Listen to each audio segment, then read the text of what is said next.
Hi, I'm Stephen Price. Hello, I'm Cara Githens. This is the Innkeepers, a podcast by Sanctuary Inn.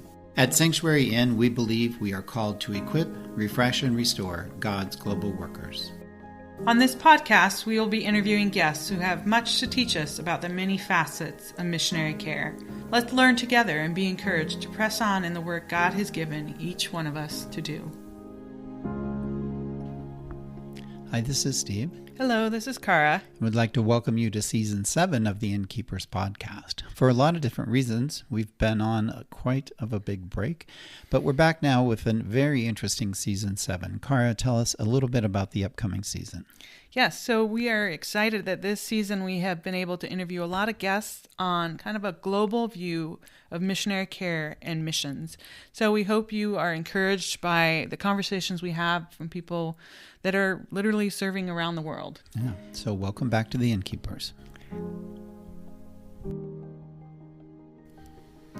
So, Steve, here we are again, and this time we get to have Amy Young back with us. Yeah, we had Amy in Season 2 where she did an interview with us on self-care. If you remember, Amy founded an organization called Global Trellis, and you can find more about that at globaltrellis.com. Amy served in China for nearly 20 years, where she had a number of leadership roles, including 10 years where she directed the member care for her organization. She also co-founded Velvet Ashes, which is an online community for women working cross-culturally. So she has 5 books she's written on cross-cultural workers, and today we're going to talk about a survey that she just recently did. Yes, so we are looking forward to it. Hope you enjoy it.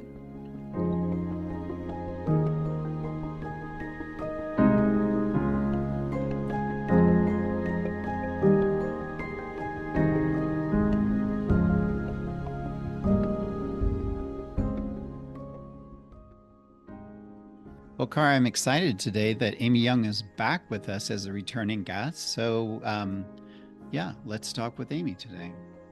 Yes, Amy, thank you so much for joining us. Can you just start us out today with a little bit about who you are and your ministry with Global Trellis? Happy to. Thank you so much, Steve and Cara, for having me back. I love talking with both of you. It's so fun. Global Trellis exists just like a trellis in a garden exists to help a plant grow. We exist to help cross-cultural workers, wherever it is God has called them, to be able to continue to grow. We use the language of soul tending and skill building. We want holistic growth for just the realities of the fun, the joys, the excitement, and the really hard parts of cross-cultural life. Great, thank you. So today we're talking about the significance of missionaries being kind of elevated on a pedestal. Can you describe a little bit of what that means and perhaps your understanding of that topic? It does.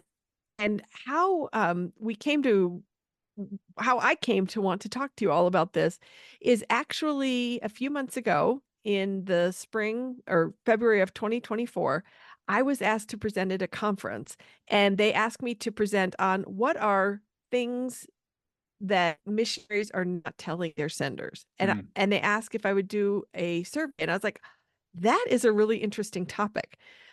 Unbeknownst to me, I think the Lord, it is just his perfect timing to really lean into the whole topic, because I put a survey out in January through Global Trellis, and the kind of the theme or the core question of the survey is, do you on the field have something that you wonder if supporters and senders knew would jeopardize you being on the field? And 52% said yes. And then the follow-up question is, this was an anonymous survey, and people knew the information was going to be used at a conference. I said, I'm speaking at a conference in February. I was like, what is your this? What is the this that you wonder might jeopardize you being on the field? And this is where my this was, oh my goodness, we're on holy ground, because more than 350 people across the globe took the survey. And because it was anonymous and because it was open-ended, some people would just write one word. Others would unpack 3 or more paragraphs, really talking about their this. So the amount of data that we got was kind of overwhelming. Let's put those together. It was kind of overwhelming, which is to say it was incredible, but it was also, how do you sort through this amount of open-ended data? So I invited, well, two other people said, this sounds really interesting. We'd be willing to help you. Which I was like, thank you, Lord, for providing teammates, because this was much larger than I expected. So as we got into this, it ended up being in about 11 different categories. And what was so interesting, we noticed it was things like related to physical health, related to politics, related to mental health and emotional health, related to finance and debt on the field. So related to all of these 11 different areas. And for the most part, what we noted was that what was being reported was more about being human than about the job, than about their ministry. There were a few that referenced things like, I don't trust the leadership in my organization. So there were a few that were related kind of to an organization or to their work. But for the most part, what people reported was related to being human. And as we were trying to say, how do we take all of this information that is been so gifted to us, and we felt the weight, that the holy weight of being the voice for many of these missionaries, to be able to share the very real things, but not just coming into a room and suddenly just like vomiting all of this information on people, and an hour later they walk out of the room feeling overwhelmed and actually very depressed. And we're like, God is in even these really hard situations. He's the God of redemption. There's always hope. So what is the strand of hope we can look for? And I'm getting to your question on the pedestal. So as we were wrestling this, we realized that we felt the ministry pedestal was kind of the core of a lot of these things that people on the field felt put up on this pedestal. And what we really liked about this image of the pedestal is, we were like, there's kind of a right side to, if you're looking at a pedestal straight on, there's like a left side and a right side. And we realized there are things senders are doing that is perpetuating the pedestal, and there's things goers are doing. And that it really is holistic. And we wanted to not just be like, well, like, let's just take down the pedestal, but to kind of analyze, what do we think is going on? And like, how did we get to this perpetuating? I think if you ask anyone, those, well, maybe not anyone, but if you ask many people in particular on the field, they don't like being on the pedestal. But it's like, how do we get off this? How do we break this cycle, and kind of what is going on? And so as we were really analyzing the pedestal, we were noticing, like, from the sender side, and those of you listening who are senders, how often maybe have you said this? And those of you who are goers, how often have you heard this directly or indirectly? Use the language of, oh, you're my hero. Uh-huh. Yeah. I could never do what you're doing, which is perpetuating what you're doing is, and I'm using air quotes, superhuman. Like, you're a superhero for doing this. Yeah.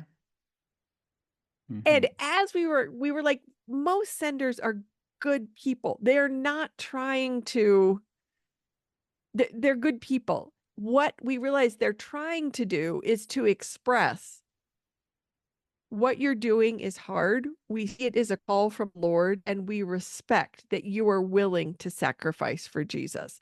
But it comes out sideways of, you're my hero. I could never do what you're doing. Like, what you're doing is so amazing. And then on the goer side, if you have enough people telling you, you're my hero, even though you might recoil on the inside and be like, I don't like that. But you have enough people telling you that, it reinforces, I need to be superhuman, that I need to behave and be like a hero. And in the back of your mind also, you're thinking, a lot of people have sacrificially given financially for me. They have given of their time. They are praying for me.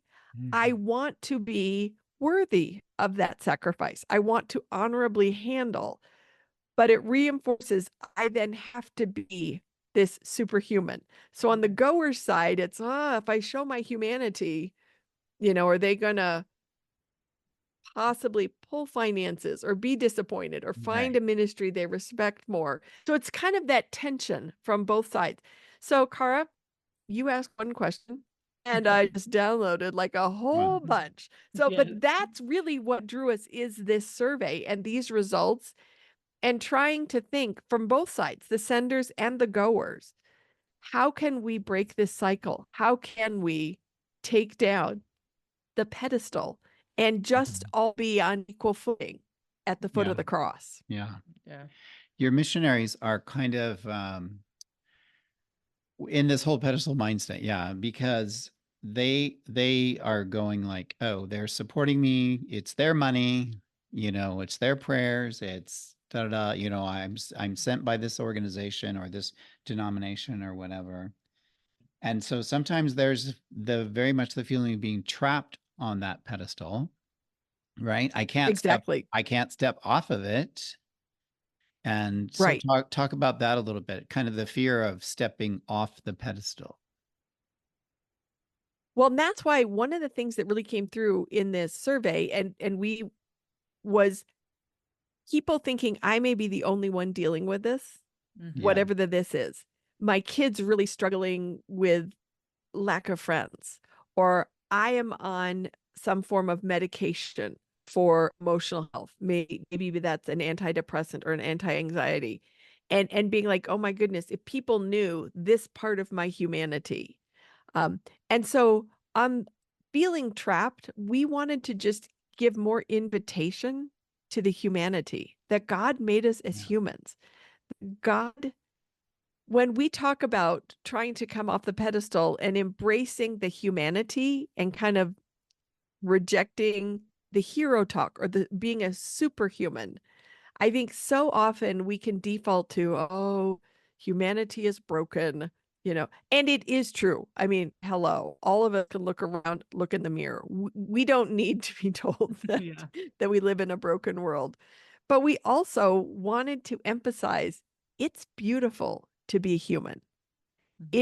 Our limitations are not a liability to God, that God sees those the limits of our humanity. God sees us feeling sad and lost and confused about our children having no friends. Yeah. God sees us not connecting in marriages the way we had wanted to. And now, because of this pedestal, feeling I can't let anybody know that our marriage actually is kind of in real trouble here. And so part of it is just the message we ourselves need to be willing to come down from the pedestal and need to be willing to see that we are all struggling with something.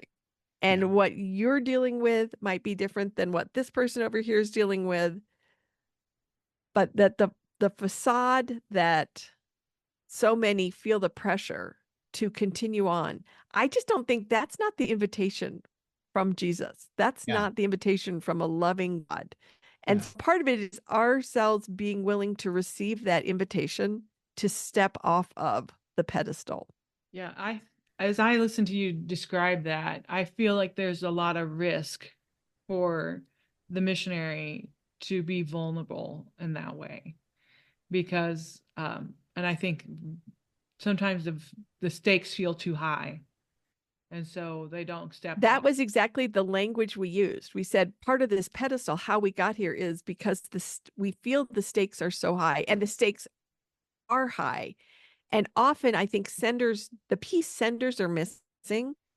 They don't realize what the stakes are for the goers. They don't realize that if I acknowledge how hard something is for one of my kids, maybe in your world, sender, you might just need to remove that kid from school. But in our world on the field, it may mean we relocate the whole family. Yeah. It may mean the loss of mom and dad's quote unquote job, the loss of the home, because now to go get help for one member of the family means we're either staying in temporary housing or, grandma's floor, or we've lost our housing. And now other kiddos are away from their friends. They're out of their routine. So, Cara, you're absolutely right. It's that the stakes can be so different for someone on the field Uh-huh. than someone who is a sender in a very similar situation. Um, Yeah. so I love that you brought that up without me even saying we talked about Yeah. that. Yeah. Well, and also I think something you made reference to is the fact that God isn't the one putting the missionary on the pedestal. It's not God's idea that we should be superhuman, that we should live outside of our humanity, that we should be able to overcome, every obstacle without breaking a sweat and things like that.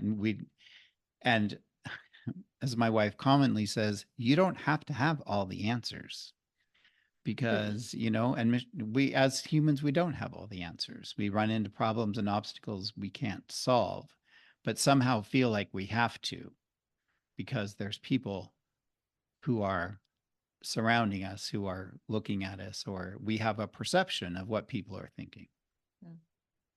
You touched on a little bit of what are the categories that missionaries Mhm. are struggling in. Would you be willing to list out what those 11 categories are? Sure. Share so people kind of get a little context for what we're talking about. Right. Yeah. And we initially had put them in no particular order. So like not trying to tip anything. Yeah, it's They're not not alphabetical. It wasn't it was just like, oh, here are the things we were noticing. As I said, one is politics. And part of it is having lived on the field. In Global Trellis, about 75% of the people who partake in Global Trellis are Americans. Obviously, then 25% are not. But regardless of whether someone was an American or not, they reference the influence of American politics, often for worse, around the globe.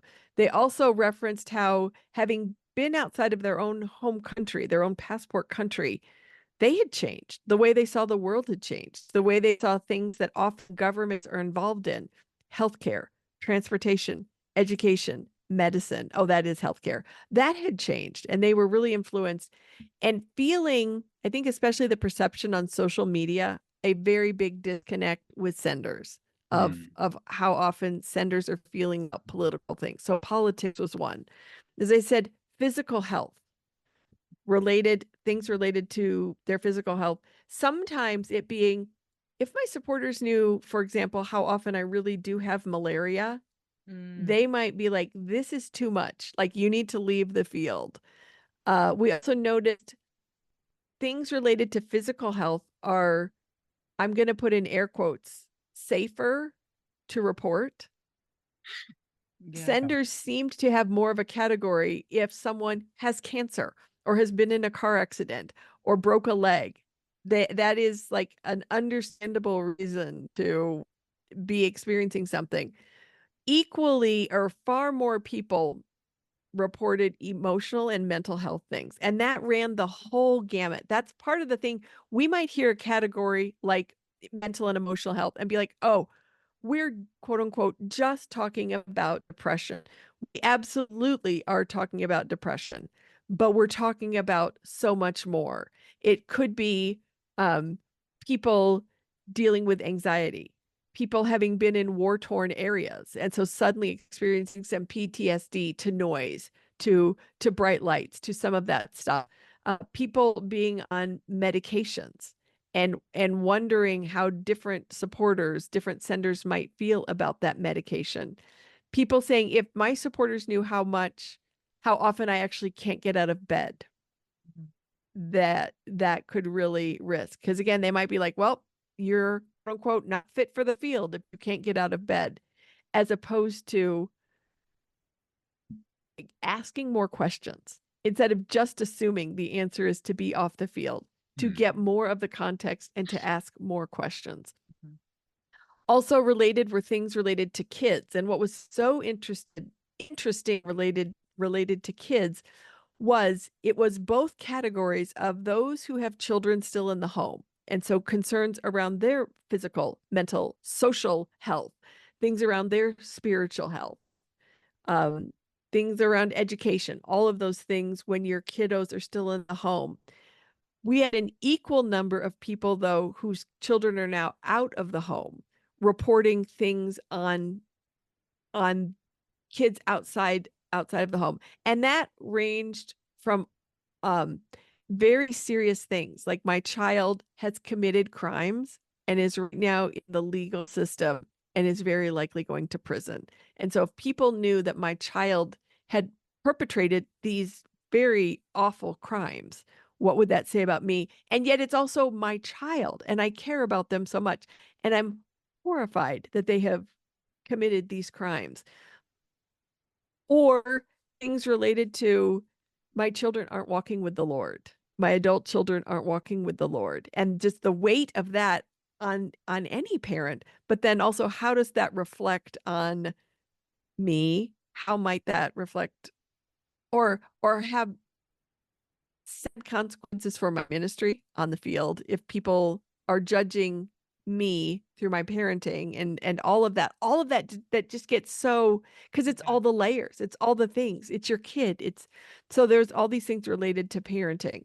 Then faith, a lot of things related to faith where people are saying, the organization I joined this organization, let's say 20 years ago, and the statement of faith I signed, I still absolutely believe in the big things. God, Jesus died, humans are sinful, Jesus rose from the dead, all of that. But other secondary things, I've shifted them or I've grown, or I'm not sure that they are as foundational. Things related in particular to women in ministry and leadership. A lot of that kind of came through of I was raised in a certain type of church. I believed a certain thing. And then I moved to a different part of the world and I saw a very different expression of the church. And I saw a different expression of gender roles. And now I'm confused, or I am not confused. It has been years. I have shifted through, I've worked through this with the Lord. But when I go back to the passport country, it's very hard to fit back in this world that once fit me so well. Some of that coming up with faith. A few people, enough of a handful that we noted saying, I no longer believe in a literal hell. Missionaries saying, I no longer believe in a literal hell. I have no problem being a missionary because I totally believe in the difference Jesus makes in the here and now in this world. But I just have experienced that shift.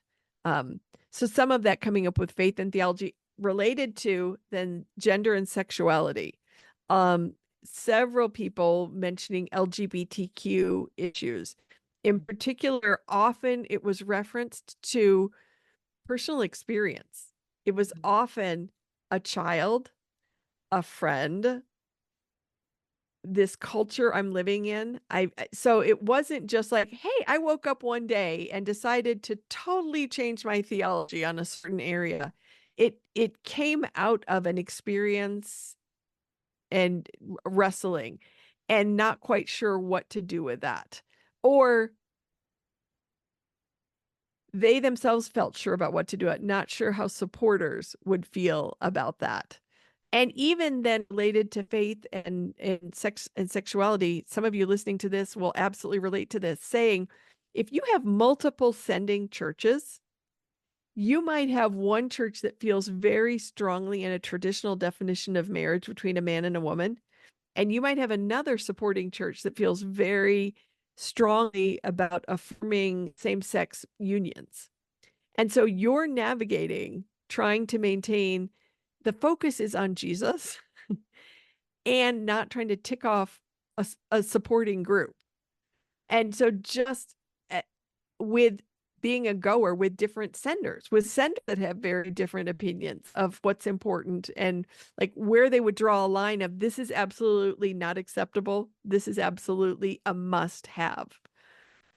So that area of faith and then gender. We also, a lot of people reported marriage troubles, marriage. And Stephen Carr, this stood out to this subcommittee and me as we went through the data. Marriage used fewest words, Mhm. but said the heaviest things. Huh. It would be phrases like a loveless marriage, Huh. a dysfunctional marriage. Often it was 2 or 3 or 4 words, and you could just feel there was actually such a story behind that, not even knowing where to start. And so just to say, a few people unpacked it a little bit and said things like, I would like to get divorced, but financially, I cannot swing it. I can't swing that. Other people who it's not at all to the level of divorce, and some of you listeners will recognize, but the tension of when you're married and on the field, and sometimes your spouse is your work colleague, and it's sometimes they are your spouse. And if you could see me on the video, people, I'm kind of navigating. So maybe what is good for interacting with you as my colleague isn't actually that great for our marriage.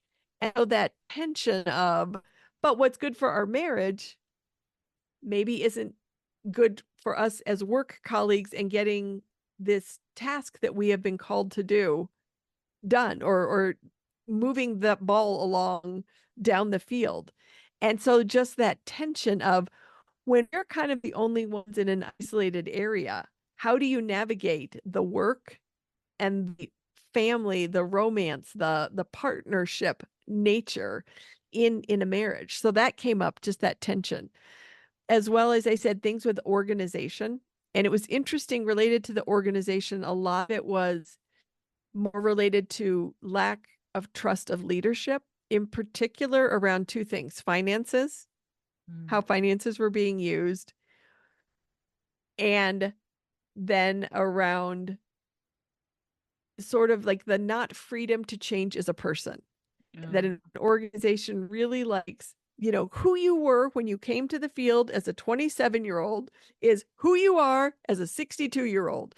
31 you is exactly the same as 45 you. And I think growth and change we all go through as humans, it would, to a certain extent, from an organizational point of view, it would be a lot easier if we didn't grow and change. Yeah. And so just that tension of there hasn't been the space. I have grown and changed. The system doesn't allow the space for that. My organization doesn't allow the space for that. Then the next category was debt and finances. And it was heartbreaking how many people, the whole spectrum, how many people are coming up to retirement age and there hasn't been adequate preparation for retirement. The number of people in credit card debt because they don't have the financial support. And so they are funding their ministry and their life on the field through credit cards. And that understandably is very, very stressful. So that was some of the piece around finances. Another area was singleness. And what was interesting around singleness is there wasn't so much around singleness that people thought might get them jeopardized from the field. A little bit around areas that we would not be surprised: pornography, some questions around sex outside of marriage. Obviously, those are big ones. Masturbation, but really not so much of that came up for singleness of what jeopardized you being on the field. It was more, I wish supporters understood what the reality is like being single, especially if someone is aging as a single. And a lot came up about being a single female in a Muslim context. In particular, I think it is challenging for women not from a Muslim context in certain parts of the world, in particular the Middle East I'm referring to navigate that world. But it's different for a married woman than a single woman. What came through in the survey is the weight single women felt about their gender, the inconvenience that being a female was inconvenient because, for example, needing to walk home in the evening. They had to have a male escort. Well, if you're married, you have a built-in male escort with your husband and possibly older sons. As a single, you needed to contact a male teammate to come and be an escort, and just the weight of that had not anticipated before moving to the field, and not having felt, I'm just going to keep using that phrase, the weight of their gender in other contexts. And so I think not knowing how to process that, or it was an unexpected area. Yeah, and So the clear isolation too. Yes. And so clear that God has called me here, maybe organizations, how to prepare. And even then, how do we come alongside our in particular, single sisters in Muslim contexts, so that they are not bearing the weight of their gender alone. It often felt, just that was an inconvenience. And then I believe we're down to the final area, just kind of going off my memory. And the final area, we just put miscellaneous, because what was so interesting, Steve and Cara, in this study, in this survey, is there was not one thing ever mentioned that they were the only one. There was always at least two of something mentioned, which we just thought, we wish people, it needed to be anonymous for so many reasons, but you wish someone else would know, there's another person like you in the world. No one had something that there wasn't someone else. And just some of them, all of them are heavy in different ways. For example, a couple of people referenced being sexually assaulted on the field and not telling anybody because of the fear of, this will get me removed from the field. And my heart ached for those people. A, to know you're not alone, and B, there are resources and help, and people referencing eating disorders on the field. So just some of those things, like the miscellaneous. And so wanting to capture that, wanting to honor those responses. But there wasn't enough. It wasn't the amount of people referencing finances or referencing organization or referencing marriage. So that's just a little, so you can see from those 11 categories, it really runs the whole gamut. It touches on all of our humanity, our emotions, our body, our beliefs about politics, about God, about gender and sexuality. It touches on finances. It touches on our marital status, on our kids. So over and over, we're like, oh, these are all parts of our humanity. Yeah. These are all parts of our humanity. Yeah. Well, that data, you can just, I know you referenced this earlier. What a sacred trust that all this information was shared with you, and for you to hold it in a holy way, really, because for the 300 or so people who responded to you, how many several thousand of missionaries are out there that could have answered the same way, and could have participated. And then at the same time, they're like, okay, here I'm separated from my home culture. I'm out on the field. But the people in their home church are dealing with the same things. They have kids that are struggling with stuff. They have eating disorders. They have financial stress and credit card debt. And am I happy in my marriage, and so on. So the senders are dealing with these things, but there's some unspoken rule that as missionaries, we can't communicate back home about these things. Yeah. Well, Cara, you mentioned earlier that the stakes are so high, and I absolutely 100% agree. And the thought I have is, we need to be wise about when and where we share. And so there's certain things that maybe you don't put in a newsletter that's going out, where you don't know who this is going to be forwarded to.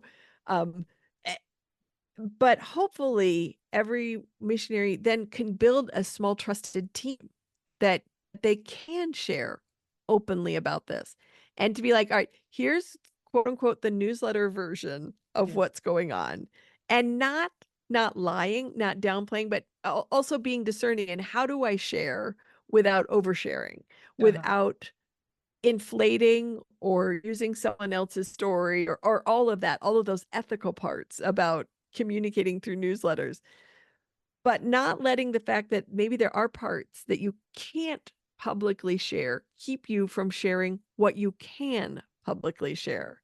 And keep you from, like, a newsletter is just that. How do I write a little newsletter? Like, here's the news of what's going on, and send it at regular intervals, be that, once a month, every 2 months, once a quarter, whatever it is, to be faithful in communicating, but also wise in not oversharing, but finding then those people that you can share, that you are not risking with them. They will pray for you. They will walk with you. They will listen to you. They will help you discern next steps, or how to just hold this information, whatever it is. We all need someone who knows the real us. And Absolutely. whether you're on the field or you're in a church, or anyone really. I mean, this is the isolation I think that these issues can bring is probably, as I listen to you, probably one of the most devastating things about being on a pedestal. Because, I mean, by definition, on a pedestal, you're alone. And so right. And that isolation makes, I think, it all the more powerful, this thing that's in your life that you can't share. It becomes like this monster on your back, So I think we need to change the narrative, the story, the permission for senders and for goers.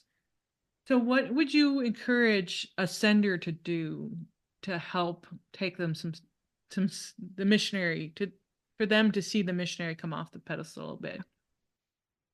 On one thing, I would just say, listen to this conversation and be open. Be open to, where have I inadvertently put someone up on a pedestal? It was so interesting when I presented this information in that workshop. There were about 50 people in the room. It was a fairly well attended for this conference. Half of them, I would say in the room, roughly half were men, half were women. I'm normally, after I present, people will come up to me afterwards and chat. So that's not surprising. But what stood out to me, it was far more men came up to me after hearing this than women. Far more men. And there was I've never experienced this desire to physically interact. Like I was asked repeatedly by men I didn't know. And I don't mean that in a creepy way, but they had this desire. Can I hug you? In response to hearing the results of this survey, there was some desire to physically hug, to interact. And a number of men just said, I have been not acknowledging the humanity of those we have sent. So part of it just starts from an awareness of, if we're all of us, if we're not careful, and even in our own language, how easy it is to slip into, she's my hero, he's my hero, they're my hero. Instead of being like, wow, I really admire their willingness to follow the Lord. In ourselves, kind of catching ourselves. Part of it is share this podcast with others. We want to get the word out. We're working on articles to go in different forums to begin to educate. Because I think senders are not, as I said earlier, they're not bad people. They just don't realize. Yeah. And to realize they have a role in this. Goers have a role in this. And that was really our heart, was to say, how can we all play our role in it so that we get more missionaries off of the pedestal? And we have more awareness in senders of the pedestal to help them. Don't put missionaries up on that. And those you have sent, how can we keep them off that pedestal? And if your church has elevated them, how can you get them off? So part of it is just being aware and using the language. And part of it is really, for those who are senders, to value pieces of humanity, to value your missionaries taking time off. And we want to normalize taking time off, taking a vacation, for that to become normal, and not for it to be normal for missionaries to not ever take vacations, to not ever have time off. And so for senders to be willing to invest in people taking vacations, people going to a conference, in giving them a budget for purchasing books, to continue with this idea of growth, that humans grow and change. And we all, I think, need to grow in our capacity for people to change and to go, oh, that's right. A 23-year-old is going to be different than a 49-year-old. A 49-year-old is going to be different than an 82-year-old, and that we're all in the process of change and growth. Mhm. Some of what you touched on makes me think about a relationship. Like if the sender and the goer are in an honest relationship, or is it like, is it more like are we treating missionaries like that first date where you don't really actually know the person and then you send them off and you never actually get to know them? So they can never break past that like first date kind of mentality of like, this person's perfect. And, but if there's a relationship and that, we sent them as a 20-year-old and then we know them as a 30-year-old and we know them as a 40-year-old and we understand that they change, their family change, their realities change, that the culture that they live in changes them. They're not static. And I think we put the picture, this is the image that came to my mind.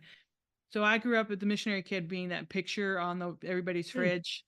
And we go to their house and people are like, you look different than that picture. I'm like, guess what? I'm not 3 anymore, like, so just, they have this very kind of like postcard picture image as a sender sometimes and don't perhaps allow that growth and change. So I can resonate a lot with what you're saying. Yeah. That is a great image, Cara, of wait, you don't look like the refrigerator. Yeah. The prayer, But it's still me. The prayer card picture. Yeah. Mm-hmm. So let's talk about the role of the organizations in all this. Have you had some discussions, thoughts about how organizations can step in and kind of facilitate, or I don't know, demystify, or, kind of be that go-between between the missionary and the sending organization, churches or individuals, and how would they factor into this whole thing of helping, just dealing with the humanity of a missionary? That is a great question, Steve. One of the first answers that come to mind and kind of came up in the survey is often it is the organizations using the language of hero.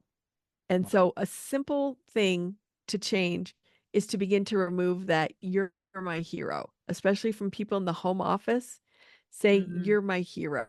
So some of that is just, I was going to say, it's simple but not easy, because it exposes how deep this is in each of us.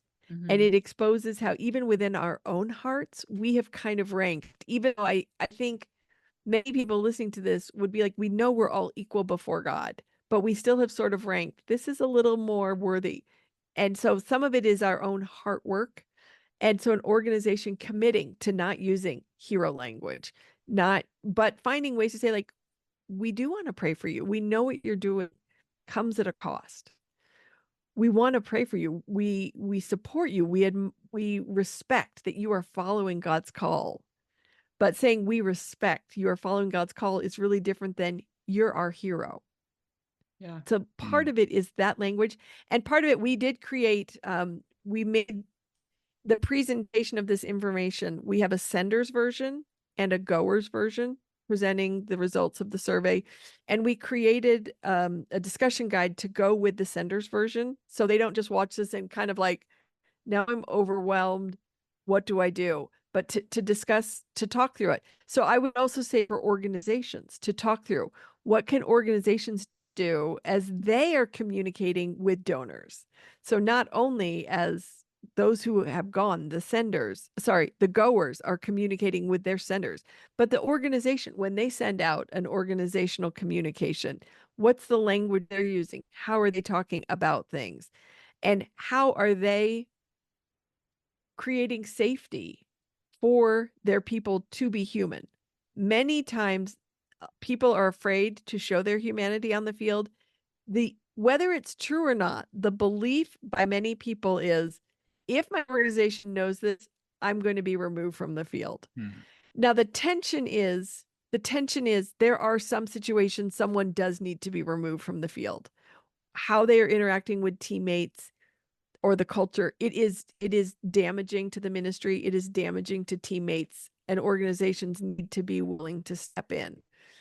But on many things, the default isn't immediately you need to be removed from the field. There are so many more resources now that we can get people help where they are on the field. And so for organizations maybe to be more open about, here are situations where someone in this organization, we're obviously not going to tell you who, but is dealing with XYZ, and this is how our organization has dealt with it. Oh, they weren't removed from the field.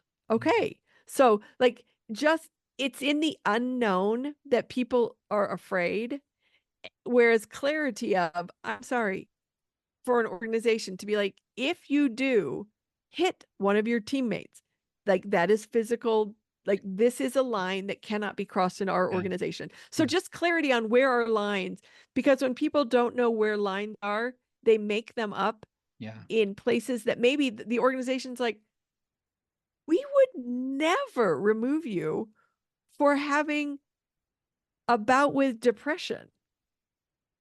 We want to support you. We want to pray for you. We want to find resources for you.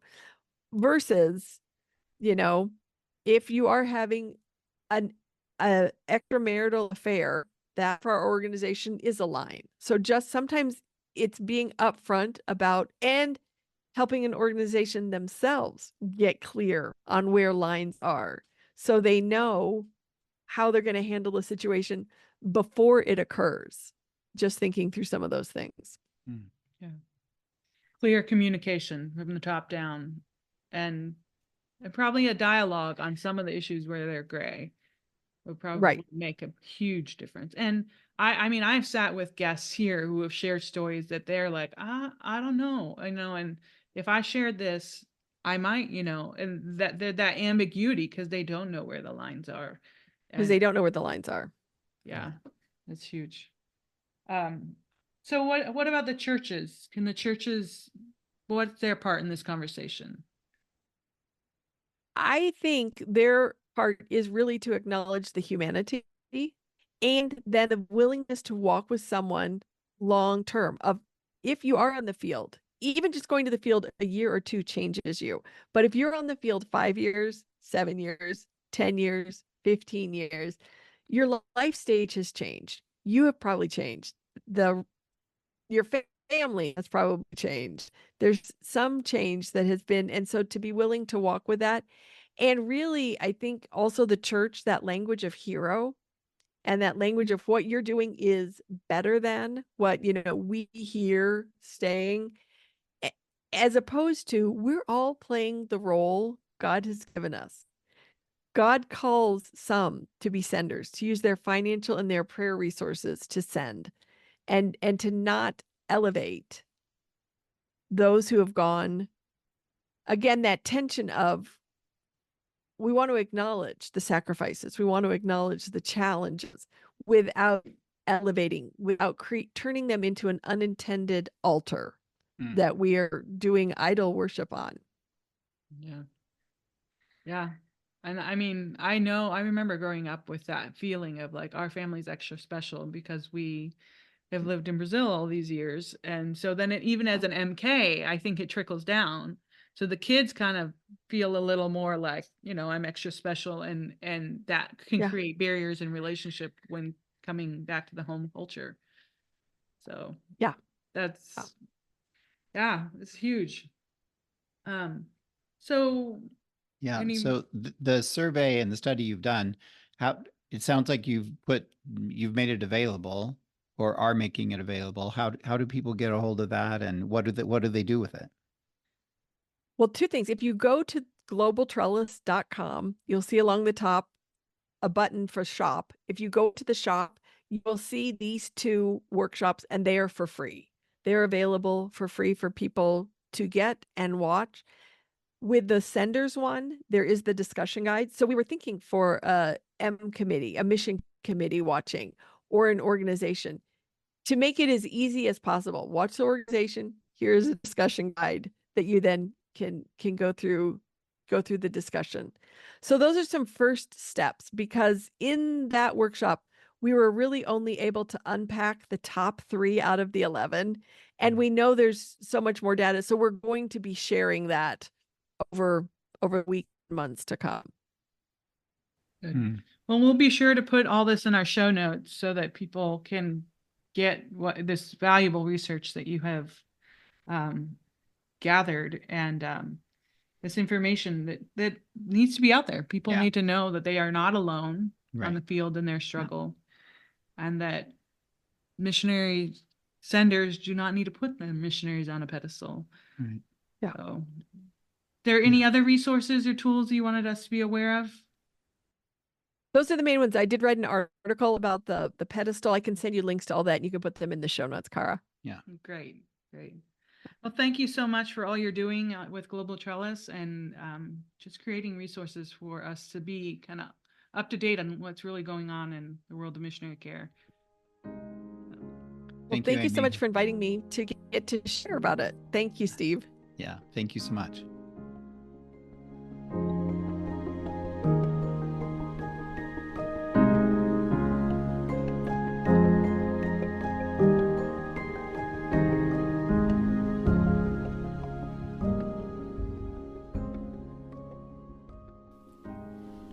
So Steve, our conversation with Amy, what were some of your takeaways?